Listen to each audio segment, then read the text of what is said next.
ஆனா இப்ப கல்குவாரியில நீங்க இந்த பிரச்சனைனா அங்க இருக்க ஆட்கள் எல்லாருமே சேர்ந்து ஒரு கோரிக்கையோ இல்ல ஒரு இதாவது வச்சீங்களா? அதுக்கு கவர்மெண்ட் என்ன சொன்னாங்க? இல்ல இதுக்கு நிரந்தர தீர்வா என்ன கொண்டு வந்தா சரியா இருக்கும்னு நினைக்கிறீங்க? இல்ல அதுதாங்க. இது வந்து மண்ணின் மைந்தர்கள் பெரிய அளவுல எல்லா துறையிலும் பாதிக்கப்படுறாங்க. இப்போ சில்லறை வர்த்தகத்தில் அந்நிய முதலீடு கூடாது. தமிழ்நாட்டுல சில்லறை வர்த்தகத்துல அந்நிய முதலீடு நாங்க கொண்டு வர மாட்டோம்ன்னு சொல்லி, அன்றைக்கு இருந்த மன்மோகன் அரசுகிட்ட சண்டை போட்டு, அதுக்கு எதிரா தீர்மானத்துல வாக்களித்தவர்கள் அன்றைய முதல்வர் ஜெயலலிதா அவர்கள். அதே சமயத்துல சில்லறை வர்த்தகத்தில் அந்நிய முதலீடு வேணும்னு சொல்லி அதுக்கு ஆதரவா இருந்தது திராவிட முன்னேற்றக் கழகம், இன்றைய முதல்வர் அவர்கள்.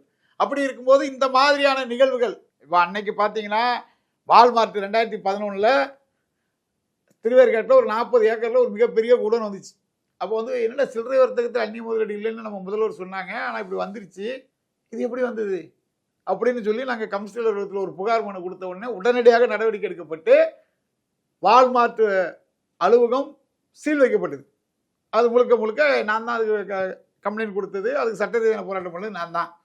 அப்போ ஒரு முதல்வர் மக்களை பாதிக்கக்கூடிய விஷயத்தை அவருடைய கவனத்துக்கு சென்றால் உடனடியாக நடவடிக்கை எடுத்தால் அந்த பகுதியில் உள்ள வணிகர்கள், விவசாயிகள், பொதுமக்கள் அனைவரும் பலனடைவார்கள்.